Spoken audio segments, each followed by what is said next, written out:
সারাদিন পর যখন কাজ থেকে বাড়ি ফিরি আমার সোনা মাটা অপেক্ষায় থাকে যে আমার মা আর দাদা কি আনবে আমার জন্য। ওই দেখো কি এনেছি তোমার জন্য, চিকেন চাউমিন আর Happy এগ তুমি? রোল আর তার বাচ্চাটা সারাদিন অপেক্ষায় থাকে না যে গেলে পরে আমার মা আনবি না?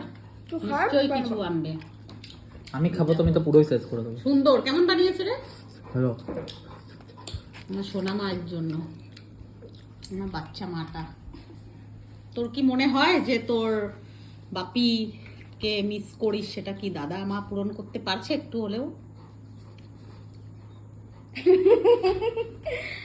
বাপের জায়গায় কেউ পূরণ করতে পারবে না, তবে ওরা ওরা মানে ভালো, ওরা ওরা আমাকে হ্যাপি রাখে, আমার জন্য সবসময় খাবার নিয়ে আসে, তাতেই আমি হ্যাপি। বাজারে গেছে তাতেও ঘুষ, সব জায়গায় ঘুষ চলে ওর। এই তো বাজারে গিয়ে কালকে আমি কি এনেছি দেখো।